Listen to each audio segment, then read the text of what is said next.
The Boss Husband. Credit to the author. 225 hanggang 30. Ang kwentong ito ay rated SPJ. Striktong patnubay sa mga walang jowa. Ito ay bawal din sa bata, at matatandang walang asawa. Ang mga pangalan po na nandito ay galing sa mga name generator. Kaya kung meron man pagkakatulad sa mga pangalan ng totoong tao o lugar, ito ay tunay na hindi sinasadya. Nang makitang biglang lumitaw si Justin sa kanyang harapan, nakalimutan ni Marian na huminga, at kaagad pagkatapos, ang kanyang mga pisngi ay namula ng malalim at tinitigan niya si Justin na may emosyon ng kaligayahan at galit. Ngumuso siya at sinabing, "Kaya ayos ka lang.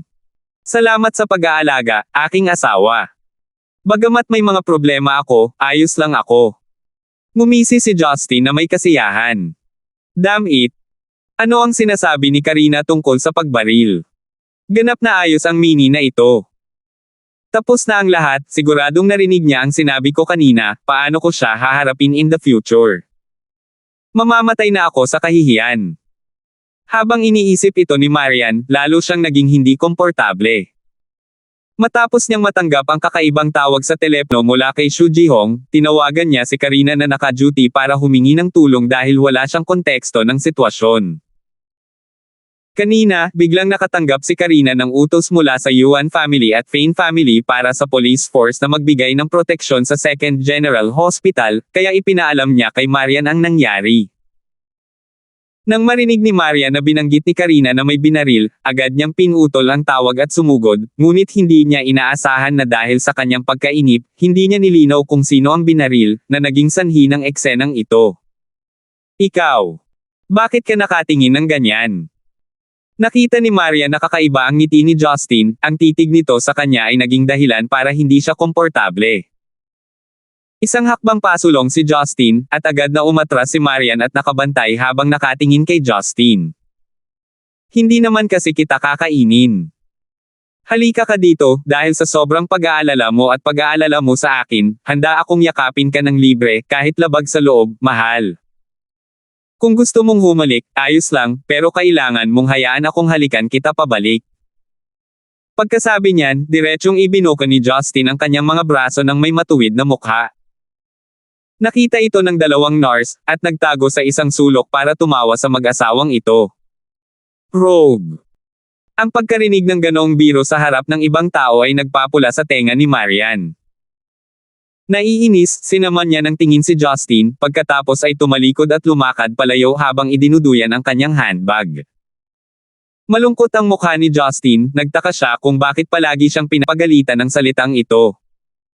Baka kailangan niyang palawakin ang bokabularyo ni Marian. Tumingin siya sa dalawang nurse at sinabing, "Ano ang pinagtatawanan mo? Tinakot mo ang asawa ko."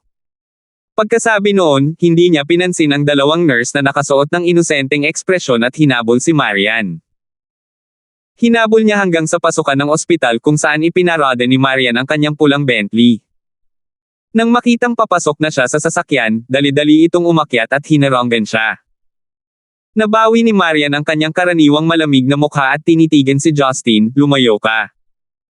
Magbibigay daan ako, ngunit dahil sa pag-aalala mo para sa akin, pakiramdam ko ay dapat kong sabihin sa iyo kung ano ang nangyari."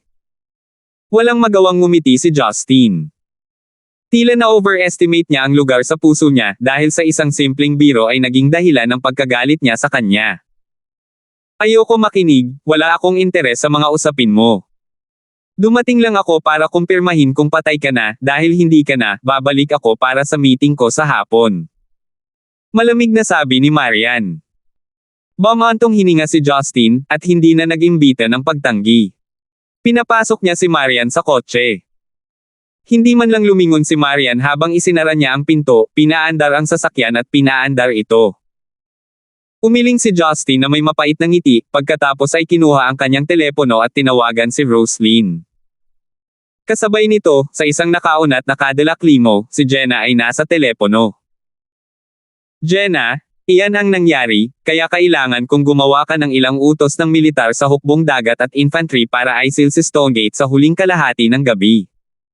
Sabi ni Jenna.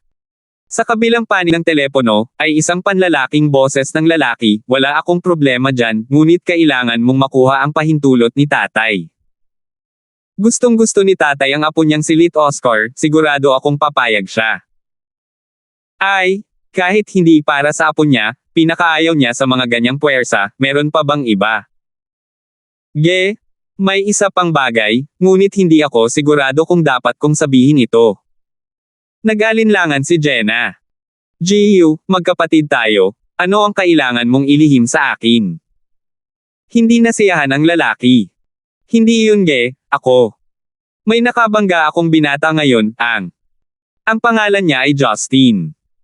Natahimik ang lalaki sa telepono, pagkatapos ay sinabing, ganun ba? Ano naman? Kamukhang kamukha mo siya noong bata ka pa, si Henderson ay may kaparehong impresyon sa akin. Tila napakasakit ni Jenna na sabihin ang mga salitang ito. Sa pagkakataong ito, ang lalaki ay gumugol ng mas maraming oras sa katahimikan bago sinabing, naiintindihan ko, huwag munang sabihin kay tatay ang tungkol dito. Kapag nagbigay ng pag-aproba si tatay, magpadala sa akin ng mensahe, uutusan ko ang hukbong dagat na isara ang dagat, pagkatapos ay tatakan ang mga kalsada palabas ng Stone Gate. Nakahinga ng maluwag si Jenna, pumayag, pagkatapos ay ibinaba ang telepono. 225 hanggang 2. Sa kabilang panig, pagkatapos ipaalam ni Justin kay Roslyn ang pangkalahatang sitwasyon, agad na tumugon si Roslyn ng may labis na interes at sigasig. Halatang napagtanto niya kung gaano kaganda ang pagkakataong ito para pag-isahin niya ang underworld ni Stonegate, kaya napagkasunduan nilang magkita sa Roslyn Bar makalipas ang 1 oras. Bago pumunta, nagpasya siyang bumalik sa ospital para ipaalam ito sa ilan, at gusto rin niyang magpaalam kay Didi. Pagdating niya sa pasukan ng ICU, ipinalam ni Justin kina Henderson at Peter Fane na naabisuhan na niya ang Red Thorns Society, at na ang puwersa ng pulisya at sandatahang lakas ng gobyerno ay maaaring makipagtulungan upang maalis ang lahat ng kuta ng Darkwater. Dahil dito, lumiwanag si Peter. Justin, kung magtagumpay ang operasyong ito, magiging dakilang bayani ka ng Stonegate. Sabi ni Peter, naniniwala ako na alam mo na si Didi ay halos kidnap ng mga tao ni Darkwater ng maraming beses. Tama, kaya naman naiintindihan ko kung bakit ka excited. Sabi ni Justin. Sinabi ni Peter na may damdamin ng hinanakit, ang Galten ni Darkwater ay palaging gustong maalis ang kanyang mga krimen. Gusto pa niyang magkaroon ng money laundering na tulungan ng gobyerno, at gawing legal ang ilan sa kanilang mga negosyo sa ilalim ng mundo. Gayunpaman, tulad ng lagi kong laban sa kanya, ang mga walang kwentang tropa niya ay hindi kailanman nakapasok sa mga ahensya ng gobyerno para gamitin ako ni Didi. Masyadong komplikado, nangangati akong durugan ang lahat ng kanyang mga kuta. Ngumiti si Justin at sinabing, Secretary Fane, mukhang matuwid kang tao.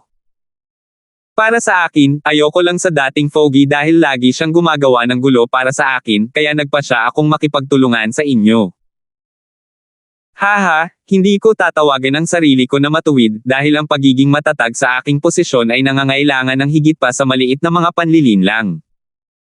Upang umakyat ng mas mataas at maging mas matag, hindi sapat na makipagkasundo sa mga maruruming bagay na iyon.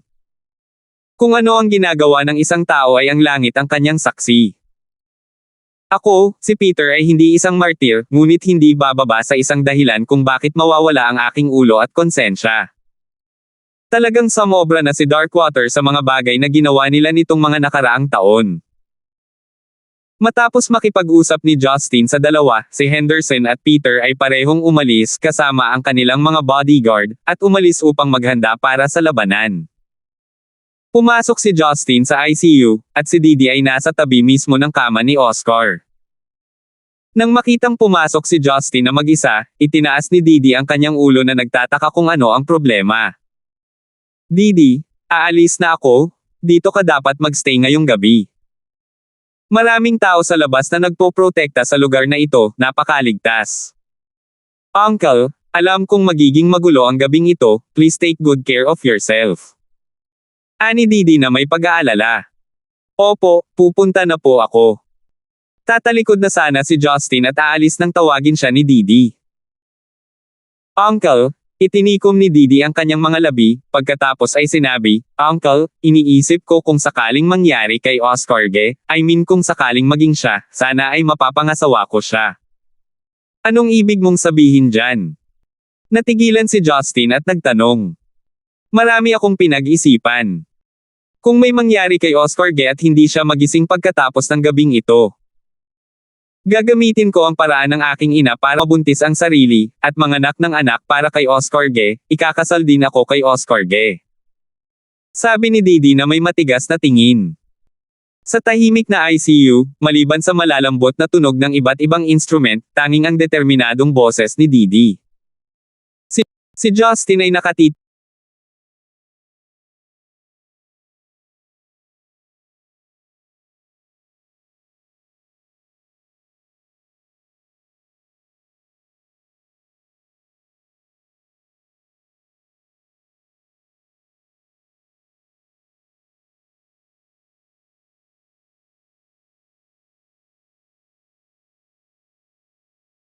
Oscar Ge or Kuya Oscar. Si Justin ay nakatitig ng blanko kay Didi. Bigla niyang naramdaman na ang babaeng ito sa kanyang harapan ay hindi na Didi ng kahapon, ang mga salitang sinabi nito ay nakapag-alala sa kanya sa loob, ngunit siya ay natigilan din hanggang sa kaibuturan. Sasabihin ko sa bata na ang kanyang ama ay isang lalaking puno ng mga pangarap, siya ang lalaking pinakamamahal ni nanay sa buhay na ito. Bagamat maaari lamang niyang makita ang hitsura ng kanyang ama sa pamamagitan ng mga larawan, naniniwala ako na tiyak na maipagmamalaki niya ang pagkakaroon ng ganoong ama. Nakangiting sabi ni Didi. "Huwag hayaang magulo ang iyong mga imahinasyon." Hinaplos ni Justin ang ulo ni Didi, "Nagawa mong takutin ako sa mga salitang iyon, kung maglakas loob si Oscar na manatiling tulog, hindi ko siya pababayaan. Oo. Hindi ko rin siya bibitawan." Sa puntong yun ay bahagyang nanginginig ang kaliwang kamay ni Oscar na hindi gumagalaw sa kama, ngunit hindi ito natuklasan ng lahat. 226. Dumating ang gabi, at ang downtown ng Stonegate ay napuno ng mga tao roon para sa paglilibang at pagpipista. Sa paghahambing, ang Dragon Garden na matatagpuan sa mga suburb ay tahimik at tahimik. Nagpalit si Marian ng kanyang working outfit at nagsuot ng mabulaklak na pijama. Ibinaba niya ang kanyang buhok, at ang nakaka-relax na pagkakasya ng pijama ay nagmukhang malambot at magaan na parang balahibo. Ang kanyang walang palamuti na mukha ay tila maislan at walang kapintasan sa ilalim ng mainit na mga ilaw. Mukha lang siyang matikas na babae na karaniwang nananatili sa bahay, at imposibleng masabi na siya ang parehong tao na ang trabaho sa araw ay isang mabilis, mapagpasyang at malamig na CEO. Umupo siya sa isang upuan sa hapagkainan, at ang mesa ay may hindi bababa sa 10 masasarap na pagkain. Halos lahat ng magagandang pagkain ito na niluto ni Yuna, maliban sa lettuce dish na tila na blanch sa sobrang mataas na temperatura, na naging dahilan upang magmukhang medyo dilaw. Nagdala si Yuna ng maliit na rice cooker palabas ng kusina, at sinundan ng tingin ni Marian, napatingin siya sa orasan sa dingding. Pasado 8:00 na ng gabi. "Miss, nasa labas pa ba si Young Master?" Nanghihinayang sinabi ni Yuna, maaaring hindi na siya babalik para sa hapunan, sayang ang mga pagkaing ito. Noong una ay gusto kong salubungin si Young Master kasama ang piging na ito dahil bumalik siya mula sa napakalayong lugar, mas mabuti kung hindi na tayo maghintay dahil mahigit 1 oras ka na, miss. Kain na tayo. Huminga ng malalim si Marian, at ngumiti sa kanya, hindi ko siya hinihintay, hindi pa ako nagugutom, kumain na tayo, Yuna. Jeez. Pumayag si Yuna na kumain at hindi niya inilantad ang kanyang kasinungalingan. Pagkatapos mapuno ng kanin ang mangkok ni Marian, napuno niya ang sarili niya. Pagkaupo ng dalawa, tahimik silang kumain. Tiningnan ni Yuna ang ulam ng lettuce at sinabing, "Miss, ikaw mismo ang nagluto niyan, nasubukan mo na ba?" Hindi, mukhang kakilakilabot. Yuna, palaging mukhang matingkad na berde kapag ginagawa mo, ngunit dilaw ito pagdating sa akin, mukhang kailangan kong matutunan kung paano magluto ng maayos. Si Marian ay tila bahagyang bumaba. "Miss, mas matalino ka sa akin, at siguradong mas magaling ka pa magluto kaysa sa akin, sayang hindi babalik si Young Master ngayon, kapag nakita ka ni Young Master na nag-aaral kung paano magluto para sa kanya, tiyak na matutuwa siya." Naaliw si Yuna. Ibinaba ni Marian ang kanyang chopsticks, huwag mo siyang banggitin, Yuna. Hindi ako nag-aaral para sa kanya, bigla ko lang naisip na matutong magluto, iyon lang. Walang magawang ngumiti si Yuna, okay sige, hindi naman para kay Young Master, sa parte ko lang iyon. Pero miss, bakit hindi mo na lang siya tawagan? Itanong mo kung bakit hindi pa bumabalik si Young Master. Baka babalik siya para sa hapunan kung tatawag ka. Ayoko. Inalis ni Marian ang kanyang tingin, ngunit may kaunting hinanakit sa kanyang mukha, kaya niyang magluto para sa kanyang sarili kung gutom siya, ayos lang kung ayaw niyang bumalik para sa hapunan mas mabuti kung hindi na siya bumalik, dahil marami siyang babae sa labas, makakain na lang siya kung saan at iligtas ako sa inis na makita siya. Tumingin si Yuna kay Marian na parang minamaltrato na bata, at nasa pagitan ng pagtawa at pagluha, Miss, masyado kang extreme, siguradong may mga bagay si Young Master na hindi siya makakabalik para sa hapunan kung magagalit ang sinumang lalaki sa ganoong paraan, mangyaring mag-ingat na huwag gumawa ng mga irresponsibleng pananalita. Sa oras na ito, tumunog ang telepono ni Marian. Bumantong hininga si Marian, pagkatapos ay pumunta sa sofa para kunin ang kanyang telepono. Pagtingin sa caller ID, si Karen. Karina, ano ang problema? Nagsalita si Karen sa seryosong tono, Marian, magdamag ka sa bahay, tama? Oo, gusto mo bang sumama? Curious na tanong ni Marian. Hindi, gusto ko lang kumpirmahin ito, nag-aalala ako na baka may mangyari sa iyo kung lalabas ka, manatili sa bahay ngayong gabi, huwag pumunta kahit saan, kahit na maghintay hanggang madaling araw bago umalis sa iyong bahay. Karina, anong ibig mong sabihin? Kumunat ang noo ni Marian.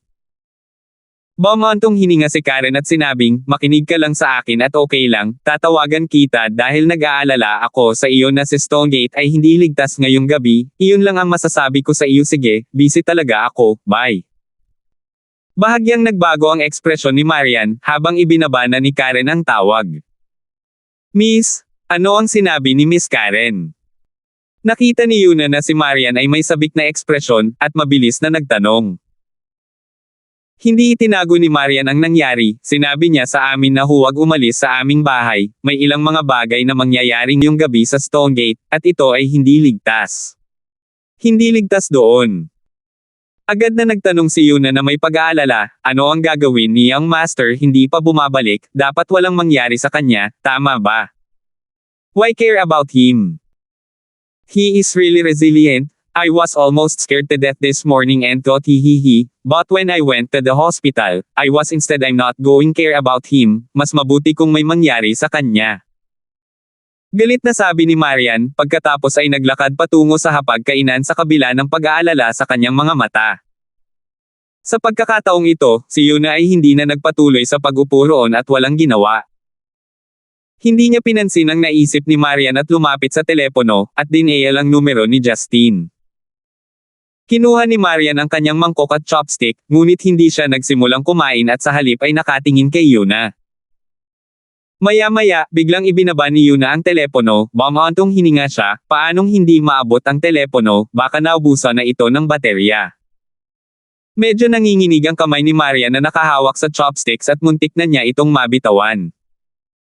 Tumingin siya sa labas ng bintana at sa kalsada sa labas, ngunit walang sino man ang lumilitaw.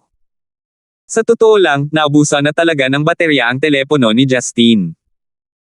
Kahapon, lumipad siya mula Sichuan patungong Stonegate, pagkatapos ay pumunta sa Diwang Tower upang hanapin si Marian sa kalagitnaan ng gabi. Kaninang umaga, pumunta siya para dumalo sa birthday party ni Oscar at nasangkot sa mga bagay na iyon, at hindi man lang naisip na i-charge ang kanyang telepono. Nakaramdam ng inis si Justine. Ang mga kagamitang pangkomunikasyon na ginamit niya noon ay maaaring gamitin sa loob ng maraming buwan nang hindi nag-charge, ang ordinaryong telepono na mayroon siya ngayon ay masyadong mahirap kumpara. Gayunpaman, wala lang si Justine sa mood na pakialam kung may natitira pang charge ang kanyang telepono. Alas 11 ng gabi, nakaupo siya sa isang itim na Hummer H2 kasama si Roslyn, umalis ang kotse sa isang lihim na kuta ng Red Thorn Society, at tumungo sa silangang rehiyon ng Stonegate. 226 hanggang 2. Umupo si Roslyn sa maluwag na itim na upuan, at may nakalagay na maliit na lamesa sa harapan niya na may nakalagay na maliit na MacBook. Sinuot ni Roslyn ang kanyang walang lens na salamin, at nagutos sa iba't ibang dibisyon ng Red Thorn Society habang tumitingin sa mapa ng Stonegate. "Darling Roslyn, hindi mo ba naisagawa ang iyong mga plano?" tanong ni Justine. Pilyong inilabas ni Roslyn ang kanyang dila sa kanya, maraming pagbabago ang kailangang gawin para sa on-site na mga laban, hindi sinasabi na kailangan nilang maging perpekto. Natagpuan ni Justine na hindi kapani-paniwalang nakakabagot tingnan ang mapa, ngunit ayaw niyang abalahin si Roslyn. Kung tutuusin, ang bagay na ito ay maihahalin tulad sa isang emperador na nagpapalawak ng kanyang teritoryo, at talagang nagpatuwa ito sa kanya. Kaya naman, sumando si Justine sa front seat, at tiningnan si Little Joe na nagmamaneho at si Rowena na nakaupo sa tabi niya. Nakangiting sinabi ni Justine, "Little Joe, hindi ka ba isang hallmaster ngayon, bakit ka nagdadrive sa halip na mag-utos sa mga linya sa harap?" "Brother Justine, please don't ride me, I just handle some logistics in the backend.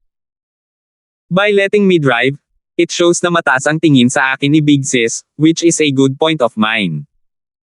I'm clear about my position. Don't you think so, Rowena?" Todo ngiti si Little Joe habang tinanong niya si Rowena. Tumango si Rowena, "Totoo yun, noong sinubukan ni Little Joe na agawin sa akin ang posisyon ng bartender kanina, hindi ko na ito ibinalik sa kanya."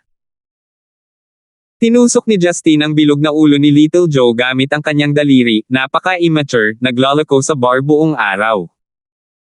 "Jeez, Brother Justine, nagkakamali ka dyan. Sa bar, ako ang pinakamalapit kay Big Sis. Sa sinaunang termino, ako ang general manager ng panloob na palasyo, ito ay isang hindi kapani-paniwalang posisyon. Si Little Brother Joe, ang general manager ng panloob na palasyo ay isang eunuch." Sabi ni Rowena na may kakaibang ekspresyon. Nakaramdam ng pang-aapi ang maliit na si Joe, kaya umungol siya ng kaunti at tumigil sa pagsasalita. Habang casual silang nag-uusap, sa wakas ay dumating na ang sasakyan sa lugar na piniling pagkikitaan ni Peter, na nasa tabi ng isang ilog sa pagitan ng Silangan at Kanlurang rehiyon. Huminto ang Hummer sa isang bakanteng lote, at mayroon ng dalawang sasakyan na nakaparada sa paligid. Gayunpaman, ang dalawang kotseng ito ay medyo espesyal, ang isa ay kotse ng pulisya, at ang isa ay may plaka ng lisensya ng gobyerno na may numerong 0001. Si Roslyn na nakasuot ng simpleng itim na damit pang-ehersisyo ay tumalon palabas ng kotse, habang si Justine ay tamad na nagpatuloy sa pag-upo sa kotse. Binuksan niya ang bintana para alamin ang sitwasyon sa labas. Parehong maagang narito sina Peter at Karen, nang makitang dumating si Roslyn ng maaga, pareho silang nakahinga sa loob. Sina Roslyn at Galten ay parehong pinuno ng underworld forces ni Stonegate sa kanila. Sa sandaling ito, sila, bilang mga puwersa ng gobyerno ay gustong makipagtulungan sa isang underworld na organisasyon at palabanin sila ng todo laban sa isa pang underworld na organisasyon. Ang sitwasyong ito ay medyo balentuna. Mapalad na ang Red Thorn Society ng Roslyn ay hindi kailanman tumawid sa mga ahensya ng gobyerno at palaging medyo mababa ang profile, dahil iyon ang nagpidama sa kanila ng kaunting kapayapaan. Mahusay na nakipagkamay si Roslyn kina Peter at Karen, pagkatapos ay nagsimulang talakayin ang kanilang mga plano.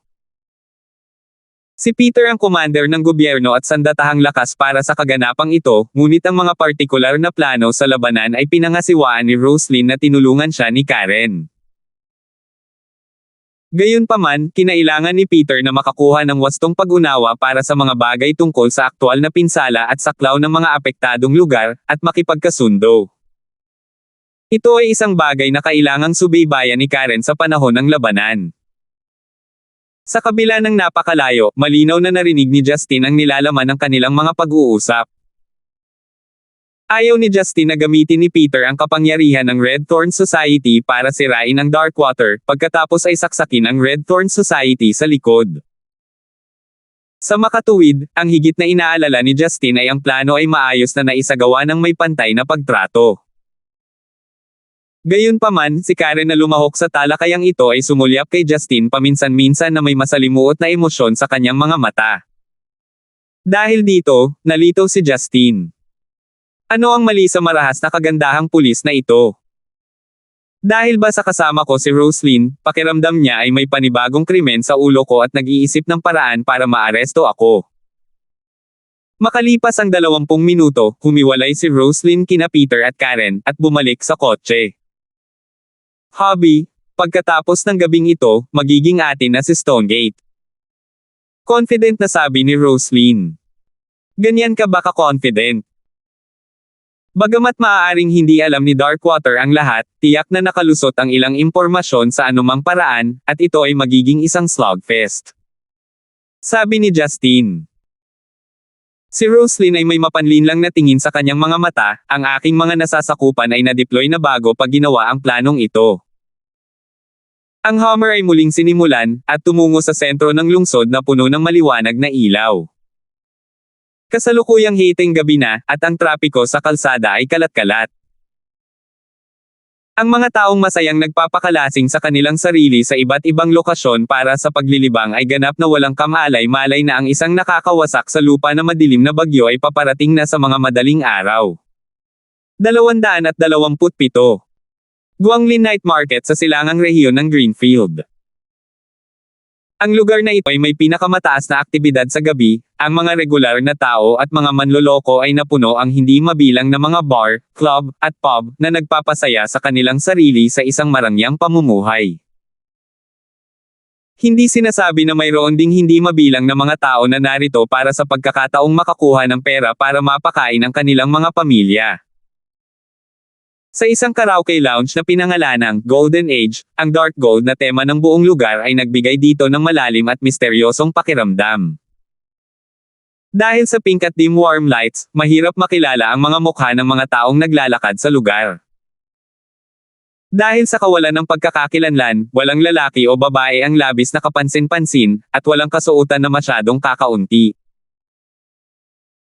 Sa isang marangyang pribadong silid, ang kantang Spring Comes to the North ay tinugtog sa nakakabinging volume. Ang nagpapahayag na pag-awit ay sinamahan ng isang estilo ng tradisyonal na pop melody na nagmula sa Japan, na naging dahilan upang ang silid ay lumulubog sa uso ngunit nostalgic na pakiramdam.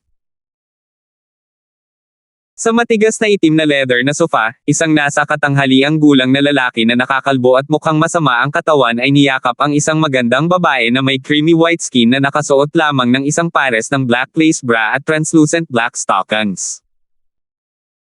Ang lalaki ay may kamay na nagmamasa sa maluwalhating dibdib ng babae, at paminsan-minsan ay pinipisil ang mga ito sa iba't ibang hugis, dahilan upang mapaungol ng malakas ang babae. Brother Gian Yumini, kinukurot mo ako at masakit, mapang-akit na sabi ng babae. Hinarap ng lalaki si Brother Gian habang iniinom ni Brother Gian ang tuyong red wine sa kanyang wine glass, narinig ang babae na nagsasalita ng mahina at nakakaakit, isang mapait na ngiti ang sumilay sa kanyang mga labi. Casual niyang ibinato ang wine glass sa carpeted floor, at agad na nabahira ng pula ang makapal na woolen carpet.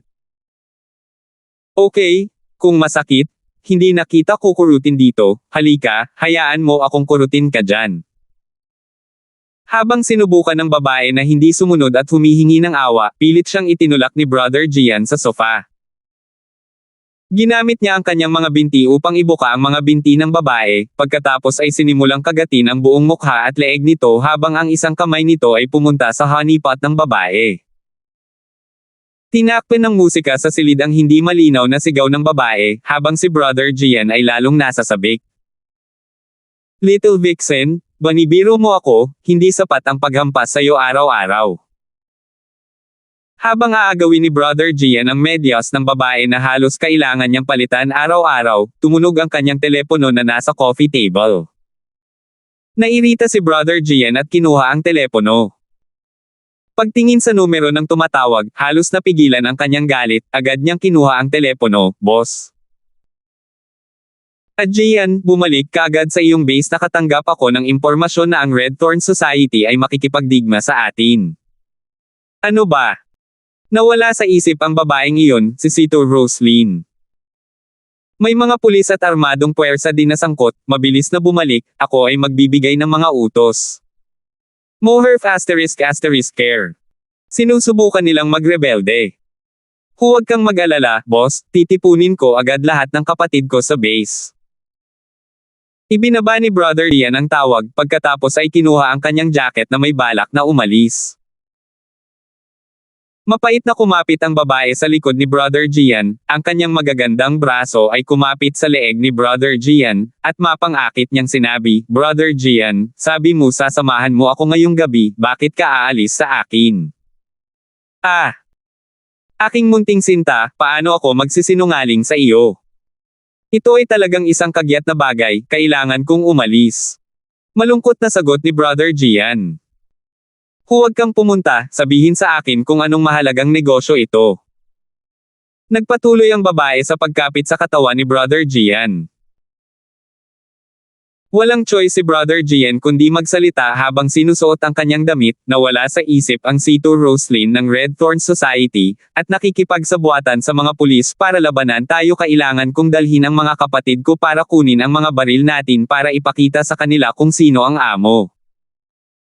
Brother Gian, sa tingin ko hindi ka makakarating doon ngayong gabi. Naiinis na sabi ng babae. Bakit? Walang kamalay-malay na tanong ni Brother Gian nang hindi man lang nag-iisip. Dahil kailangan mong mamatay ngayon.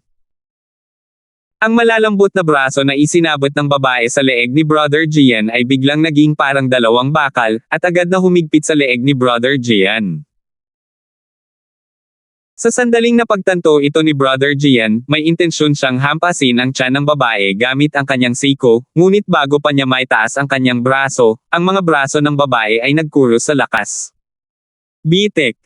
Nawala ang ulo ni Brother Gian sa kanyang leeg. Ito ay isang instant na kamatayan. Binitawan ng babae ang bangkay ni Brother Gian na nakadilat ang mga mata dahil sa hinaing. Malamig siyang ngumisi ng hindi mukhang mas nakakaakit, pagkatapos ay kinuha ang kanyang maliit na pink na telepono sa coffee table at nag-dial ng hindi nakasave na numero. Kumusta, kuya? Si Gian ng White Tiger Hall ni Darkwater ay patay na. Ang White Tiger Hall ay isang grupo na lamang ng mga tupa na walang pastol. Trisha, nahihirapan ka, napakahusay mo, bumalik ka at samahan mo ang aming mga kapatid. Tungkulin ko ito kumpara sa ginagawa mo, kuya, wala ito. Masayang ibinaba ni Trisha Driggs ang tawag, pagkatapos ay kinuha ang kanyang itim na gown at jacket, binalot ang kanyang maayos na katawan sa mga ito. Lumabas siya ng silid, at ang dalawang lalaking nakasuot ng suit na nagbabantay sa pinto ay agad na nagbigay sa kanya ng isang nakamamanghang ngiti, Miss Driggs, nasaan si boss? Siya, lasing si Brother Gian. Punta ako sa Cubeta, wag mo siyang istorbohin, alam niyo naman na grabe ang ugali niya kapag lasing siya, hindi kita matutulungan kung magagalit siya. Malandi na sabi ni Trisha. Oo, salamat sa iyong pag-aalala, Miss Driggs. Nagpasalamat ang dalawang subordinate. Kaakit-akit na ngumiti si Trisha, pagkatapos ay naglakad patungo sa labasan ng Golden Age. 227 hanggang 2. Nang mawala sa paningin ng dalawang lalaking nakasot ang figure ni Trisha, nawala ang kanilang mga ngiti at nanunuya sila habang nakatingin sa isa't isa. She's just a chick that boss is banging every day, yet she really thinks she has become a big deal. Jeez, huwag mo nang isipin iyon kapag si boss ay tapos nang makipaglaro sa kanya, tayong magkakapatid ay maaaring makipaglaro sa kanya hanggang sa mamatay. Totoo naman, ha. Kasabay nito, sa isang maliit na hindi nakakagambalang coffee shop na malapit sa Ring Road sa Silangang Rehiyon, umupo sina Justine at Roslyn sa tabi ng bintana, at umiinom ng kape. Sa screen ng computer ni Roslyn, patuloy na natatanggap ang detalyadong impormasyon mula sa kanyang maraming squad. Ang nagniningas na pulang rosas na guhit sa mapa ay patuloy na nagpapabagsak sa maraming lokasyon na may itim na silangan na nakatatak sa mga ito. Tip ni Master, ang Dong sa Darkwater ay ang karakter ng Zenica para sa silangan. Nakinig si Justine habang si Roslyn ay tapos na sa isa pang tawag, pagkatapos ay tumingin kay Roslyn na may kakaibang ekspresyon na may pagnanais na bumantong hininga. Napansin ni Roslyn si Justin na tumingin sa kanya ng malalim, kumurap siya sa kanya at nagtanong, "Hobby, bakit ganyan ka makatingin sa akin? May bulaklak ba sa mukha ko?" "Darling Roslyn, kailan mo ipinadala ang iyong mga especially iya para makalapit sa mga importanteng tauhan ni Darkwater?" Curious na tanong ni Justin. "Ipinadala ko na sila noong tumataas ang tensyon sa West Union Society, ang ating Red Thorn Society ay dahado, at ayon sa dahilan, ang mga elite na iyon ay dapat itago sa punong tanggapan. Gayunpaman, dahil sa iyong hitsura, taya ako na mananalo ako sa huli." Napangiti si Roslyn. "Hobby, mangyaring huwag mo akong sisihin, sa tingin ko ay iyon ang iyong paniniwalaan, dahil tiyak na maniniwala ka sa amin."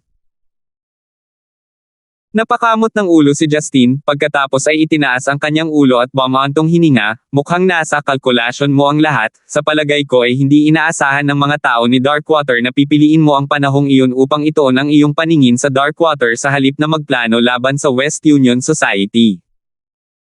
"Oo, akala ko ganun din sa mga oras na iyon, hindi ka magagalit dito."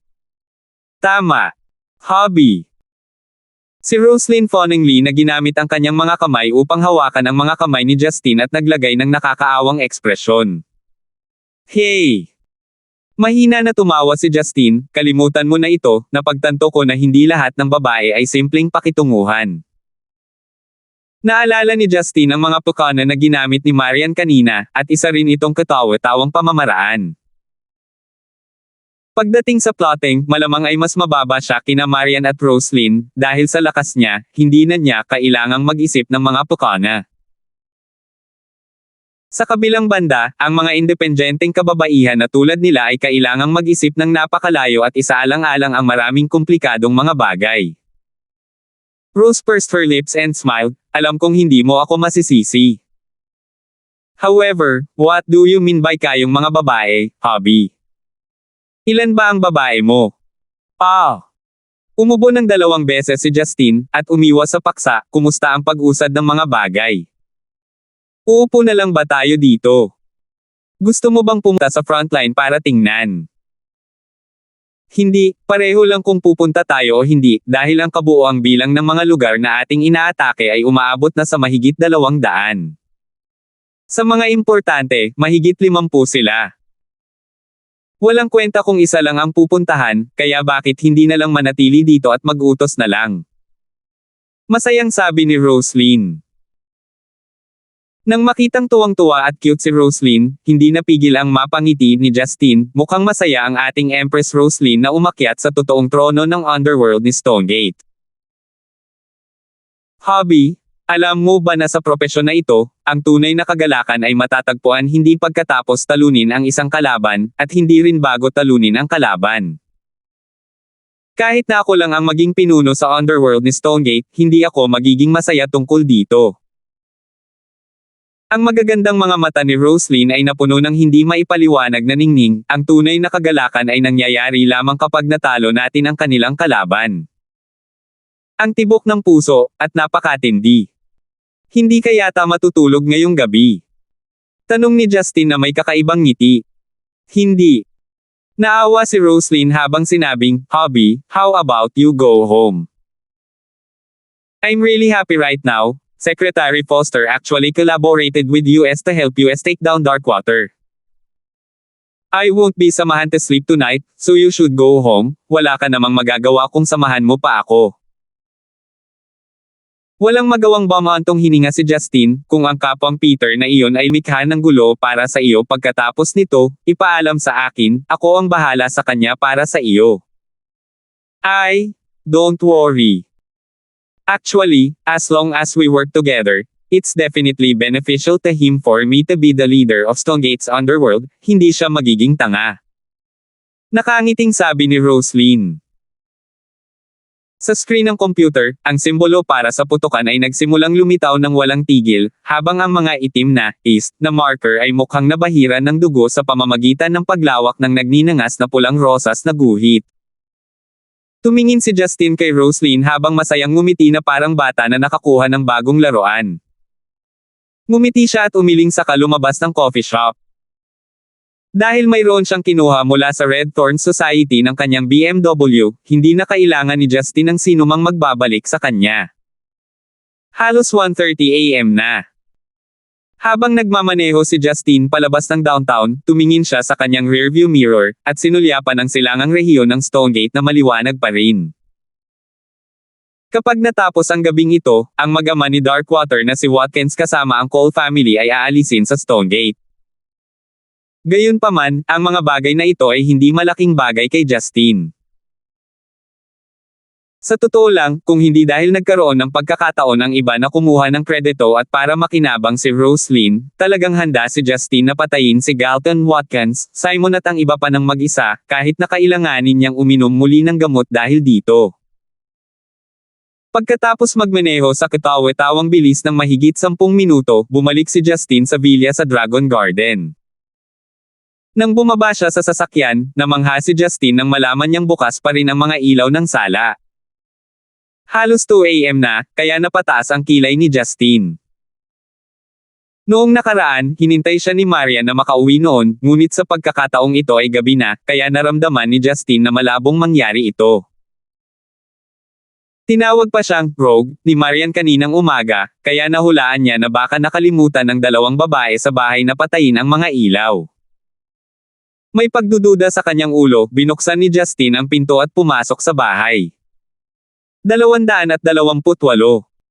Sa sala, ang mga maliliwanag na ilaw ay nagpapaliwanag sa maputlang sofa na lumikha ng banayad at mapayapang kapaligiran. Dahan daw ang pumasok si Justin. Nang maingat niyang tingnan ang paligid, natigilan siya. Nakita niya si Maria na nakasuot ng cotton pajama na nakakulot na parang kuting na nakaharap sa pinto. Natatakpan ng buhok ang pisngi niya. Kahit na ang sala ay may automatikong pag-init, ang init na ito ay hindi sapat para sa pagtulog. Habang si Marian ay nanlalamig sa kanyang pagtulog, niyakap niya ang kanyang sarili, at ang kanyang mga labi ay namutla dahil sa lamig. Ang kanyang hitsura ay nagbigay sa isa ng pagnanasa na maawa sa kanya. Naramdaman ni Justin ang init na pumasok sa kanyang puso. Ang tanawing ito ay nagbigay sa kanya ng mga emosyon ng kaligayahan at pagnanasang tumawa. Sa araw, siya ay napakatigas at pagalit, ngunit gabi-gabi ay hinintay niya itong bumalik sa sala. Masyadong mahirap intindihin ang mga iniisip ng babaeng ito. Umakyat si Justin sa sofa ng malalim na nag-iisip kung dapat ba niya itong buhatin sa itaas o ibababa ang isang kumot para sa kanya. Sa puntong ito, tila nagising si Marian sa mga tunog na kanyang ginawa. Inaantok niyang iminulat ang kanyang mga mata, dahilan para mas lalong gumanda at matikas ang kanyang magandang mukha. Tahimik na tumingin si Marian kay Justin na nakatayo sa kanyang harapan, tila sinusubukang kumpirmahin kung panaginip ba ito. Nagising ba kita? Napangiti si Justin ng paumanhin. Matapos manatiling tahimik ng ilang sandali, umupo si Marian at tumingin sa orasan, 2 AM na. Nakatulog ako sa panonood ng TV, matutulog na ako ngayon. Lihim na sinuri ni Marian si Justin. Dahil nakikita niya na siya ay ganap na maayos, siya ay nagsalita ng walang pakialam at tumayo, balak na umakyat sa itaas. Gayunpaman, dahil sa sobrang tagal ng pagkulot, mahina ang sirkulasyon ng dugo sa isang binti niya, kaya nang sinubukan niyang tumayo ay namamanhid ang kanyang binti. Medyo nahihilo na siya, dahil kulang ang lakas ng kanyang binti para tumayo ng maayos, mahuhulog na sana si Marian sa coffee table sa harap ng sofa. Agad na ay nalalayan ni Justin si Marian sa braso, dahilan upang sumandal ito sa kanyang dibdib upang maiwasang mahulog. Tignan mo, bakit ka nagmamadali, hindi mo ba alam na baka sipon ka kapag walang saplot ka matulog? Nakangiting sabi ni Justin. Nakapatong sa dibdib ni Justin, ang ilong ni Marian ay sinalakay ng kanyang panlalaking pabango, dahilan para lumambot siya sa loob at malalim na namula. Gayunpaman, kasunod nito, napansin niya ang isang babaeng pabango na nananatili sa katawan ni Justin. Dahil matagal na siyang nasa kwarto ni Roslyn at nakasakay sa parehong sasakyan niya, natural na magkadikit ang katawan nila sa isa't isa. Hindi napansin ni Justin ang nagtatagal na amoy sa kanyang katawan, ngunit agad na nakilala ito ni Marian na isang babae. Ang matamis na emosyon na kanyang nararamdaman ay agad na nawala, si Marian ay nakaramdam ng sama ng loob. Kinagat niya ang ibabang labi, at medyo natubagan ang mga mata. Ang taong ito. I stayed up so late just to wait for him, worried na baka may mangyari sa kanya, yet he was actually having a great time with other women. Bitawan mo ako, hindi ko kailangan ang iyong pag-aalala. Malamig na sabi ni Marian. Hindi maintindihan ni Justine kung ano ang kanyang ginawang mali, bakit noong pareho silang nasa ganoong nakakataba ng puso na sitwasyon, nagalit muli ang babaeng ito. Nang sabihin niya ang mga salitang iyon, ang kanyang tono ay kasing lamig ng taglamig. Walang pagpipilian si Justine kundi pakawalan ang malambot na figure ni Marian na nagbigay ng matamis na amoy, at may matigas na ngiti habang pinapanood niya itong umakyat sa hagdan. In the future, huwag mo na akong hintayin kung late akong bumalik, mapapagod ka sa paggawa nito. Lehitimong nag-aalala si Justine. Ginamit ni Marian ang rehas ng hagdanan bilang suporta at hindi man lang lumingon habang sinabi niya, huwag kang masyadong narcissistic, nasabi ko na nga nakatulog ako sa panonood ng TV, walang naghihintay sa iyo. Nakatulog ka sa panonood ng TV, ngunit naalala mong patayin ito. Si Justine ay may awkward na ngiti, ang palusot na ito ay masyadong nakakahiya. Ano ang dapat ikahiya? Huminto ang mga paa ni Marian, lumingon siya, at bahagyang namumula ang kanyang mga mata. Sa malamig na ngiti, ngumuso siya na parang kinukutya ang sarili, tama ako, hindi ako marunong magsinungaling sa iyo, ano ba ang lugar na ito para sa iyo? Isang mensahe kapag ikaw ay nagpapalipas ng gabi sa labas kahit isang tawag sa telepono. Bakit naman kita hihintayin? Ang tanga ko kasi, alam ko naman na isa akong walang kwenta sa'yo, tapos gumawa pa rin ako ng kalokohang bagay. Huwag kang mag-alala, hindi na ako magsisinungaling sa'yo in the future, dahil hindi na ako maghihintay ulit sa'yo na parang tanga tulad ngayong gabi. Pagkasabi niyan, kusang tumalikod si Marian, at mapait na umakyat sa hagdan. Tumayo si Justine, natigilan siya sa sinabi ni Marian. Bumalik kung gusto mo, umalis kung gusto mo. Sa pagtingin sa figurang iyon na tila pagod na umakyat ng hakbang-hakbang, si Justine ay biglang nagkaroon ng matinding pagkabalisa at pag-aalala, na para bang ang lugar na pinupuntahan ni Marian ay hindi ang ikalawang palapag ng bilya, at sa halip ay isang paralel na linya kung saan hindi na sila muling magsasalubong. Sandali! Marian, tumigil ka dyan! Sigaw ni Justine. 228 hanggang 2. Huminto si Marian, ngunit hindi siya lumingon, nakatayo lang siya sa kinatatayuan niya nang walang sinasabi. Mula nang ikasal sila, ito ang unang pagkakataon na tinawag siya ni Justine sa kanyang buong pangalan, at sinabi niya ito ng napakabangis. Huminga ng malalim si Justine, at sinabing may diretsong mukha, Marian, talagang tatawag ako kung babalik ako ng huli sa hinaharap. Sa totoo lang, hindi ako sanay na may naghihintay sa akin sa bahay. At saka, tumawag sa telepono para pigilan ang isang tao sa paghihintay sa akin at ipaliwanag kung bakit. Napakahirap para sa akin, dahil sa nakalipas na 20 taon, hindi ko kailanman nasabi sa iyo ang ganoong pangyayari, hindi ko nasabi sa iyo. Intindihin mo ako, gayunpaman, sa hinaharap, gagawin ko ang tawag na iyon at ipaliwanag kung bakit. Ikaw, at ang tahanan na ito, ay mga bagay na mahalaga sa akin ay hindi ka. Habang nagsasalita si Justine, bahagyang inangat ni Marian ang kanyang ulo, pagkatapos ay mabilis na umakyat sa hagdan, tumakbo sa kanyang silid, at isinara ang pinto bago matapos si Justine. Huminga ng malalim si Justine, at isang mapait na ngiti ang nabuo sa kanyang mga labi. Pinagmasdan niyang mabuti ang buong sala, saka pinatay ang ilaw at umakyat para magpahinga.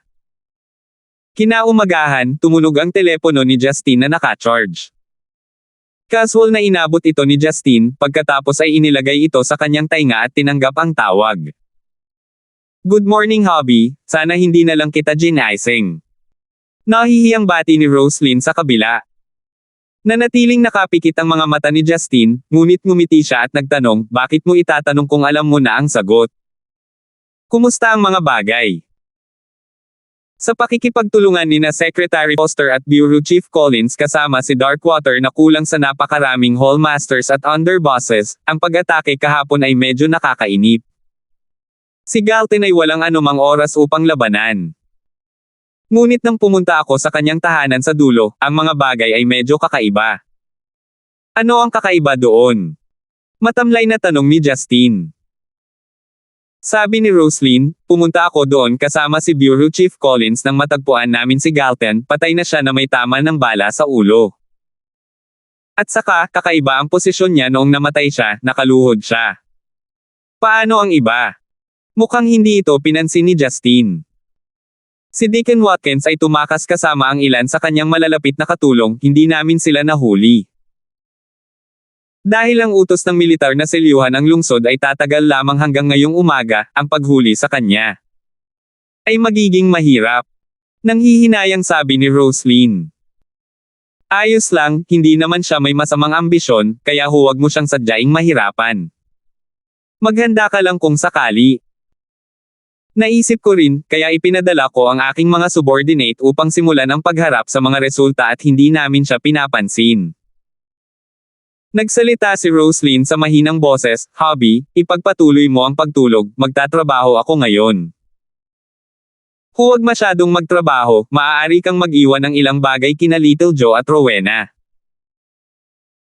Ngayong babalik na ang iyong mga elite, dapat mo silang gantimpalaan ng mabuti, ang pagiging isang especially iya ay mahirap na trabaho. Matapos tapusin ang tawag, hindi na tinuloy ni Justine ang pagtulog.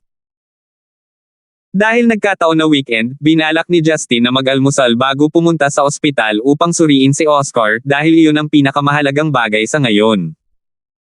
Bumaba siya, at inilagay na ni Yuna ang kanyang masaganang almusal sa mesa.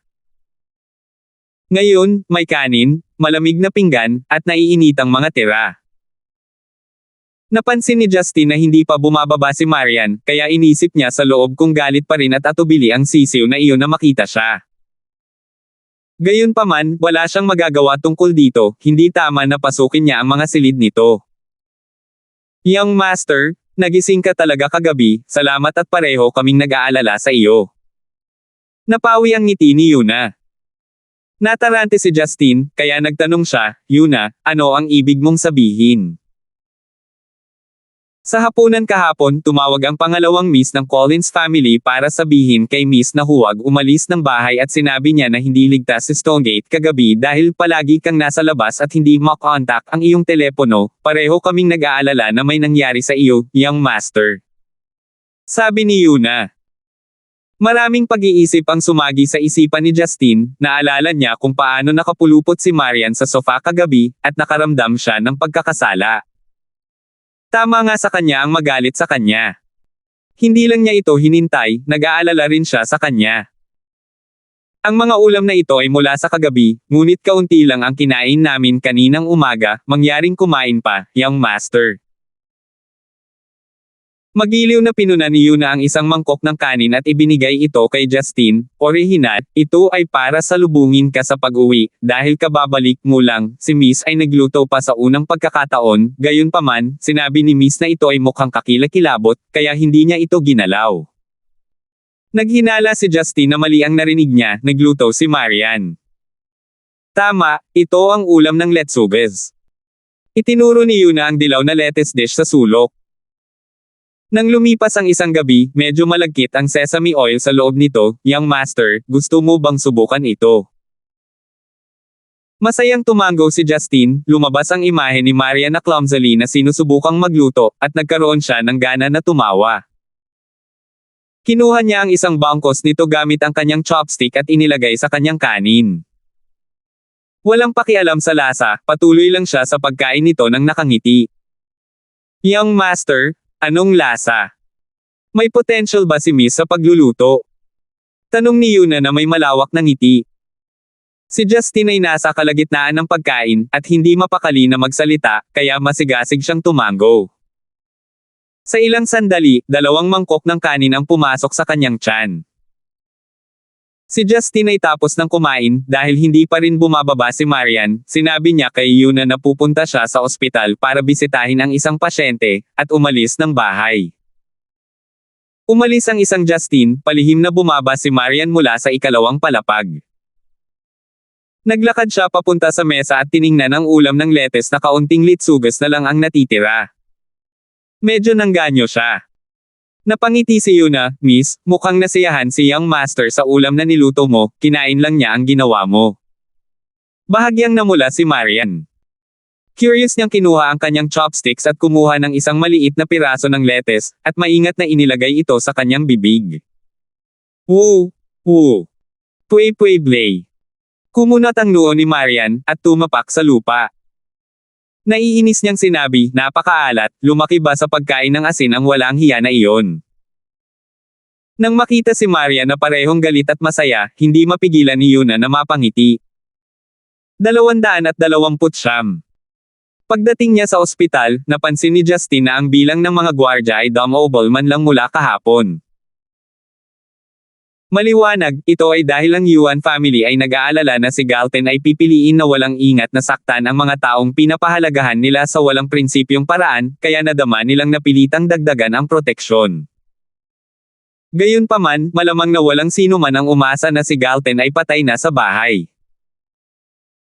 Hindi sila sigurado kung sino ang gumawa nito, ngunit ang haka-haka ni Justin sa kanyang karanasan tungkol sa bagay na ito ay malamang na ito ay isang tao sa loob ng Darkwater. Pagdating niya sa pintuan ng ICU, napagtanto niyang marami na palang tao dito. Ang tanging nakilala ni Justin ay ang ina ni Oscar, si Jenna. Nang makita ni Jenna si Justin, tumayo siya at ngumiti, "Nagpunta ka ng maaga para bisitahin si Little Oscar bilang isang ina, gusto kong pasalamatan ka sa iyong pagmamalasakit. Wala akong maraming kaibigan. Isa siya sa kanila, kaya mas kailangan kong magmalasakit." Si Justin ay hindi nagmamadaling pumasok. May kakaiba siyang naramdaman kay Jenna, at pareho silang hindi napigil ang mas makilala ang isa't isa. Curious na tanong ni Jenna, "Hindi ko narinig na binanggit ka ni Little Oscar, naging magkaibigan ba kayong dalawa kamakailan?" "Ako ay nasa ibang bansa sa lahat ng oras na ito, at bumalik lamang ngayong taon. Naging magkaibigan kami sa pamamagitan ng Didi sa pamamagitan ng paglalaro." Inilatag ni Justin ang katotohanan. Nang marinig ni Yan Chen na siya ay nasa ibang bansa, halatang lumiit ang mga mag-aaral ni Jenna, ngunit hindi nagbago ang ekspresyon niya, "Kaya nga, si Little Oscar ay mahilig sa industriya ng esports, ngunit ako ay palaging naging mabunga dahil nagkaroon siya ng isang kaibigan na karapat-dapat na pagkatiwalaan. Siguro. Papasok ako para tingnan." Naramdaman ni Justin ang pagbabago ng minuto ni Jenna, at hindi niya itinuloy ang pag-uusap. Pagpasok sa silid, nakita niya na sinusuri ng doktor at ilang nurse ang kalagayan ni Oscar. Parehong pula ang mga mata ni Didi. Halatang hindi siya gaanong nakatulog kagabi. Nakatayo siya sa gilid ng kama, nanunood ng may pag-aalala. "Doktor, kamusta na po ang kalagayan ni Kuya Oscar? Nakikita ko po na normal ang kanyang pulso, dapat ay maayos na siya, di ba?" Tanong ni Didi. Nakatanggap ang doktor ng isang ulat mula sa isang nurse, at pagkatapos itong maingat na tingnan, lumuwag siya at ngumiti, "Magaling na siya ngayon, ang lahat ng mga index ay nasa malusog na antas, naniniwala ako na siya ay madyay gising sa gabing ito." Talaga. Napuno ng saya si Didi. "Of course. Bakit magsisinungaling ang doktor sa iyo? Silly girl." Lumingon si Didi. Nang makitang biglang pumasok si Justin, wala siyang pakialam sa sitwasyon at masayang tumalon sa yakap nito. Sumigaw siya, "Tito Tito. Ayos si Kuya Oscar. Magaling siya." Tinapik ni Justin ang likod ni Didi, at tiningnan si Oscar mula sa gilid ng kanyang mga mata. Nakita niya si Oscar na dahan-daang nagmulat ng kanyang mga mata. "Girl, tingnan mo kung sinong kakagising lang." Sumenya si Justin kay Didi na tumingin sa likuran niya. Biglang lumingon si Didi, at nagkataon na nakita niya ang ngiti ni Oscar sa kanya. Gayunpaman, tila wala siyang gaanong lakas. Tinakpe ni Didi ang kanyang bibig at idinilat ang kanyang mga mata. Parang hindi siya makapaniwala sa nakita niya habang umiiyak siya sa tuwa. Tahimik na alam ng doktor at mga nurse ang gagawin at tahimik na lumabas ng silid. Sa wakas ay gumaan din si Justin, ngunit lumabas din siya ng silid dahil ang batang mag-asawang ito ay nangangailangan ng pribadong oras na magkasama. Paglabas ng silid, nakita niya si Henderson na sumusugod kasama ang isang grupo ng mga tao. Nang makitang narito si Justin, magiliw niyang binati siya. Maganda ang labanan kagabi, hindi inaasahan ng aming Yuan family at Foster family na ang chairman ng Red Thorn Society na si Roslyn ay may kahangahangang taktika. Bagamat nariyan ang mga pulis at sandatahang lakas upang tumulong, kaming mga matandang fogey ay pumayag pa rin sa kanyang mga pamamaraan. Talagang dapat kaming magpasalamat sa inyong tulong. Taos-pusong pinuri ni Henderson. Nagkibit balikat si Justin, sa halip, sinabi mo iyon kay Roslyn, wala akong ginawa. Hindi, sa palagay ko maliban sa iyo, walang makakapagpakilos kay Roslyn nang walang anumang pag-aalinlangan at labanan sa tabi namin. Sabi ni Henderson na may malalim na tingin. Alam ni Justin na madali para sa mga taong ito na imbestigahan ang relasyon nila ni Roslyn, kaya wala siyang pakialam. Ano ang sitwasyon sa panig ng pamilya ko? Tanong ni Justin. Napalitan ng panghihinayang ang ekspresyon ni Henderson, mas tuso si Simon kaysa sa naisip namin. Iniwan na niya si Stonegate kasama ang kanyang malalapit na katulong at pamilya kahapon ng hapon. Malaki ang posibilidad na iniwan nila ang Stonegate sa pamamagitan ng mga espesyal na ilegal na paraan. Imposibleng mahuli siya. Sa ngayon, lahat ng ari-arian ng Cole family ay magagamit, at nagpasya kaming kunin ang lahat ng kanilang mahalagang ari-arian. Gayunpaman, karamihan sa mga kayamanan ng pamilya Cole ay inilipat ni Simon sa isang Swiss bank sa ibang bansa sa maikling panahon, hindi ito matrace at ma-freeze ng gobyerno at militar. Kumunat ang mga kilay ni Justin. Nangangahulugan ito na si Simon ay mayroon pa ring napakaraming asset sa kanyang pag-aari, at maaaring magsagawa ng pagbabalik sa hinaharap. Hindi talaga ito magandang balita, ngunit ang nakakainis na badger na ito ay malamang na hindi makakaapekto sa kanyang buhay sa ngayon, kaya hindi maabala si Justin tungkol sa kanya. Sa wakas ay naayos na ang magkakasunod na pangyayari dahil sa kaarawan ni Oscar. Si Henderson at ang kanyang asawa ay nasa sabik na makita ang kanilang anak na nagising, kaya hindi na sila pinaghintay ni Justin. Nagpaalam siya sa kanila at umalis. Nang nasa pasukan na siya ng ospital, lalakad na sana si Justin patungo sa paradahan ng sasakyan, ngunit may mga taong pamilyar sa kanya na naglalakad. 229 hanggang 2. Nakita niya si Jinky na nakasuot ng beige-colored shirt na may gray-white checkered skirt na umaalalay kay Old Lee na mukhang hindi maganda ang kalusugan. Si Jinky na matagal na niyang hindi nakikita o nakakausap ay tila mas haggard kaysa dati, ngunit nagpakita rin siya ng mas mature at confident na aura. Habang naglalakad siya, ang kanyang pagkababae at magandang walang palamuti na mukha ay umaakit sa mga tingin ng maraming dumadaan. Mula nang ipahayag ni Matandang Lee ang kanyang mga hangarin para kay Justin na ihinto ang pakikialam sa kinabukasan ni Jinky, tahimik na naglagay si Justin ng pader sa pagitan nila ni Jinky. Hindi niya hinayaan ang kanyang sarili na makita siya, ngunit ngayong muli niyang nakita ang babaeng ito na dati niyang kaklose. Na maaari na ngayong ituring na isang babae, nahirapan si Justin na itago kung gaano niya ito namimiss at kung gaano siya nasisiyahan na makita siya. Parehong nakita ng Matandang Lee at Jinky si Justin sa pasukan. Medyo nagulat at natuwa si Matandang Lee, habang si Jinky ay tumingin sa kanya na may masalimuot na emosyon at ibinaba ang kanyang ulo.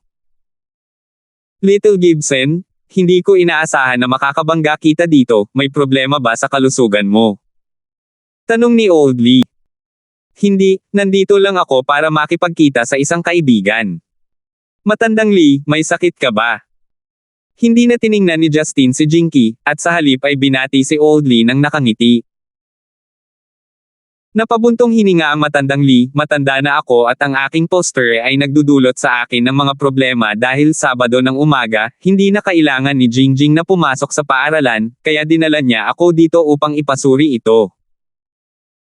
Dapat mong alagaan ang iyong sarili, huwag mong pagod ang iyong sarili sa ngayon, ang problemang ito ay hindi dapat na masama. Inilabas ni Justin ang kanyang telepono upang tingnan ang oras, mayroon pa akong mga bagay na dapat asikasuhin, kaya pupunta ako ngayon sa lalong madaling panahon. Hindi pinatayo ni matandang Lee si Justin. Tumango lang ito at nagpaalam sa kanya. Nang makitang naglalakad si Justin sa di kalayuan ng ganoon ay hindi man lang siya tinitingnan o sinasabi sa kanya, medyo namula ang mga mata ni Jinky. Kinagat niya ang kanyang labi, at nanatiling tahimik. Napansin ng matandang Lee ang reaksyon ng kanyang anak at bumaantong hininga, Jingjing, ginagawa ito ni na tatay at nanay para sa iyong ikabubuti ni Little Gibson, ngunit hindi siya ang dapat mong mahalin.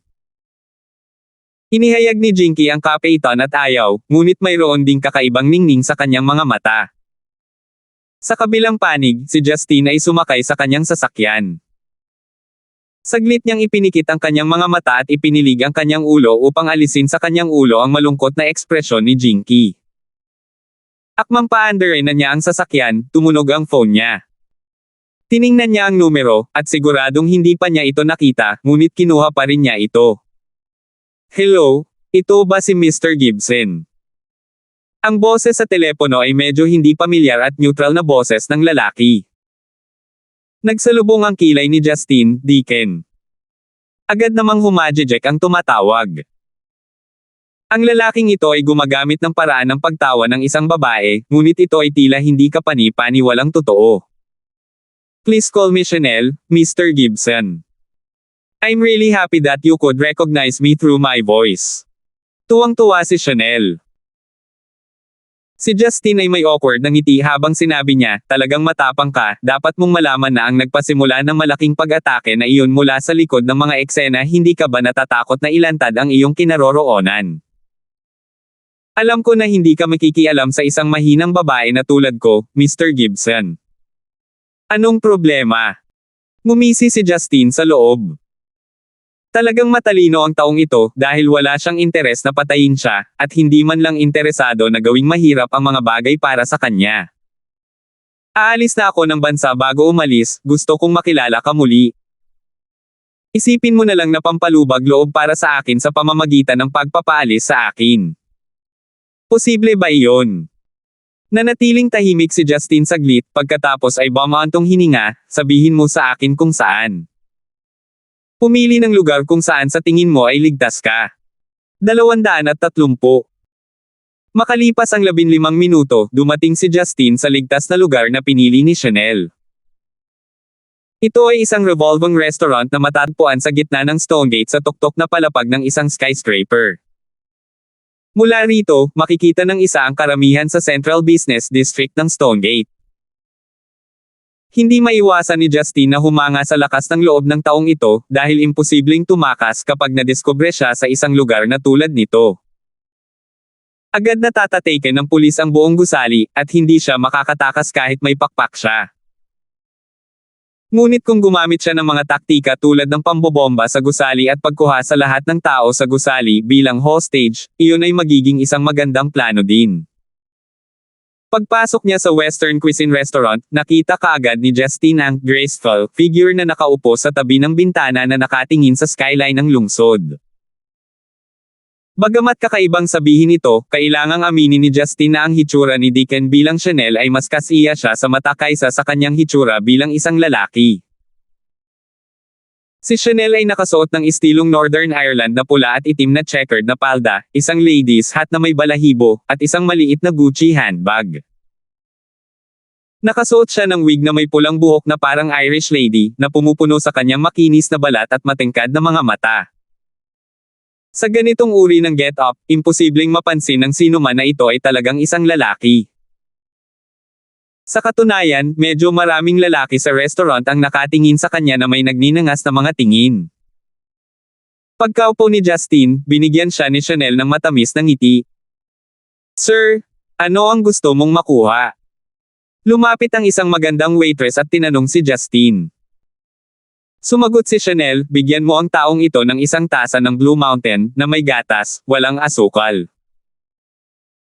Pinagmasdan ni Justin ang waitress habang naglalakad palayo, pagkatapos ay nagtanong ng nakangiti, bakit mo ako in order? Aalis na ako ng bansa, sana makakita ako ng lalaking mahal ko na may tasa ng kape na babagay sa pagkatao niya. Masungit na sabi ni Chanel. Inabot ni Justin ang kanyang palad bilang paghinto. Parang sumakit ang ulo niya, what did you say? A man you adore. Tama iyan, dahil nasa ganitong sitwasyon na ako, hindi ko na kailangan pang magpatalo, matagal na akong nahulog sa iyo. Pinunasan ni Justin ang kanyang noo, nahirapan siyang huminga.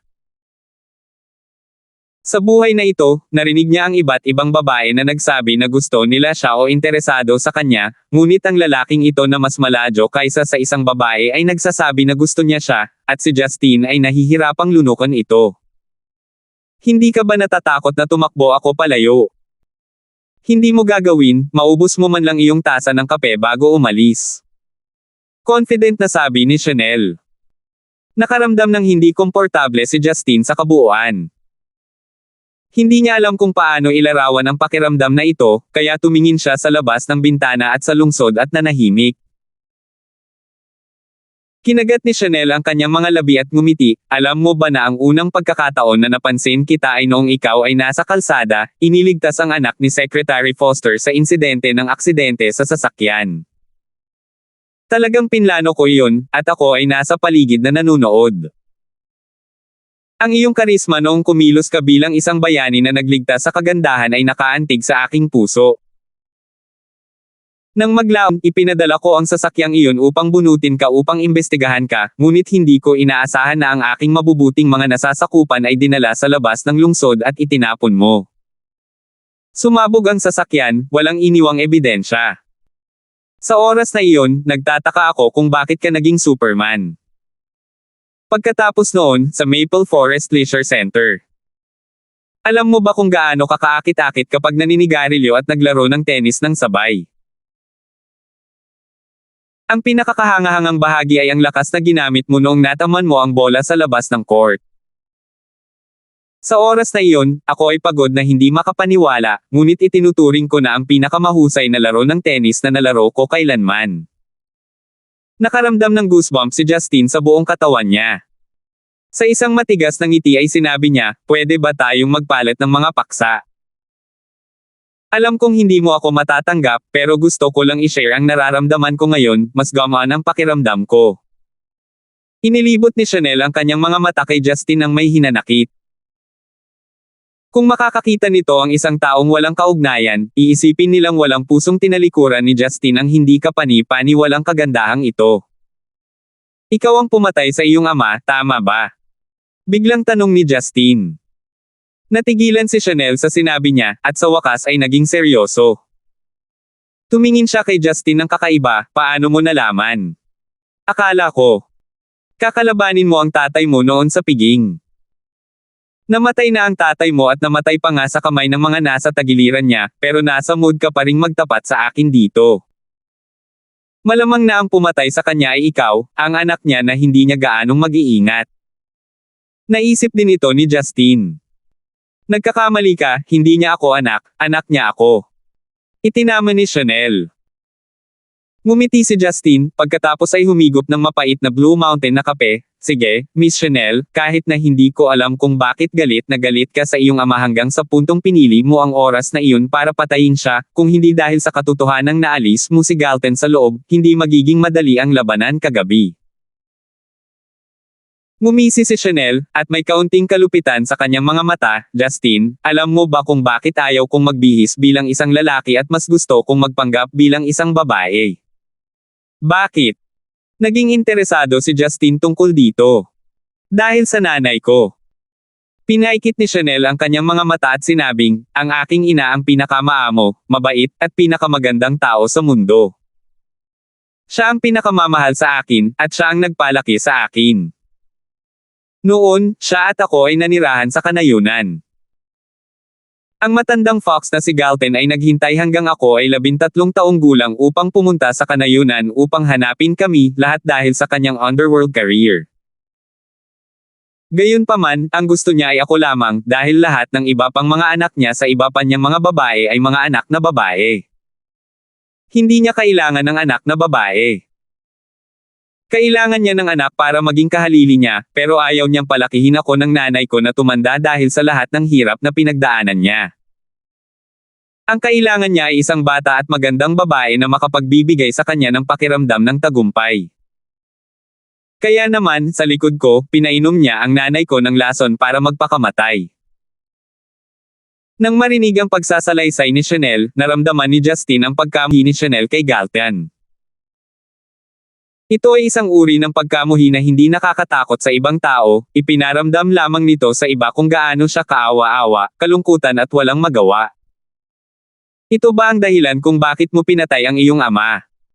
Naunawaan ni Justin na medyo sira si Galton sa pag-iisip. Isn't this reason good enough? Palagi niyang iniisip na bata pa ako at ignorante, kaya hindi niya alam na nakita ko at narinig ko ang masamang pakikitungo niya sa aking ina. Ngunit noon ay bata pa ako at walang kapare sa kanya. Sa makatuwid, pinili kong bumalik sa Stonegate kasama siya, at naging young master ng Darkwater. Gayunpaman, mas gusto niya ang isang anak na lalaki, mas pinili kong hindi siya bigyan ng isang anak na lalaki. Sa sobrang ganda ko, bakit hindi ako maging babae? Magmula noon, ang pinakamatinding hangarin ko ay maging isang magandang babae tulad ng aking ina. Hinaplos ni Chanel ang kanyang kulot na buhok, at agad na naakit ang mga matalim na tingin sa buong restaurant. Sa isang mapagmataas na ngiti, matamlay na kinuha ni Chanel ang kanyang tasa ng kape at humigop. See, I did it, I have such a powerful feminine charm. Ano ang susunod mong plano, umalis ng bansa? Naramdaman ni Justin na itong babaeng nasa harap niya ay medyo karismatiko, hinangaan din niya ang pagiging prangka ni Chanel. Naging maliwanag ang mukha ni Chanel sa pag-iisip sa hinaharap. Tama, salamat sa pagkakataong ibinigay mo. Pinaluhod ko si Galton sa direksyon ng puntod ng aking ina at humingi ng tawad bago siya patayin. Alam mo ba, gaano kagaan ang pakiramdam ko sa sandaling iyon sa loob ng maraming taon. Susunod, alis ako sa Zenica, at pupunta sa isang lugar kung saan walang makakahanap sa akin. Kapag naayos na ang alikabok, maaari akong bumalik. Ngunit sino ang makakatiyak? Mr. Gibson, may sasabihin ako sa iyo, ang mga babae ay pabago-bago. Mapait na ngumiti si Justin. Siya mismo ang nakaranas nito, at hindi na kailangang sabihin sa kanya ni Chanel ang tungkol dito. Nang umalis si Chanel, hindi niya pinayagan si Justin na ipadala siya. Ayon sa kanya, natatakot siya na hindi niya mapigilan ang sarili na umiyak, kaya masayang hindi sumunod si Justin. Halos tanghali na, kaya pinaandar ni Justin ang kotse pabalik sa Dragon Garden. Sa totoo lang, matagal na noong huli siyang kumain kasama sina Marian at Yuna, at namiss niyang gawin iyon. Ngunit nang bumaba siya sa sasakyan, napansin ni Justin na may nakaparada na dilaw na Audi TTS sa tabi ng bahay. Hindi inisip ni Justin na ito ay kay Marian, dahil sa kabila ng katotohanan na ito ay isang mataas na performance na kotse, ito ay nasa medyo murang antas ng presyo, at tiyak na hindi ito isang bagay na lalabas sa garahe ni Marian. Gayunpaman, maliban kay Billy na tinalo ni Marian ang itim at asul sa mundo ng negosyo at itinaboy palabas ng Stonegate, halos walang ibang dadalaw kay Marian. Karamihan sa mga taong nagmamaneho ng kotse na ito ay mga babae, kaya mas naging curious si Justin. Binuksan niya ang pinto at pumasok sa bahay. Sa sofa sa sala, may bisita nga kasama si Marian. Ang taong ito ay may hawak na porcelain teacup, umupo sa tabi ni Marian, at masaya silang nag-uusap. Nang mapansin nilang pumasok si Justin, tumingin ang dalawang babae. Napa-facepalm si Justin. Bakit siya dumating? Salamat po at sinamahan ninyo ako, ingat lagi mga master.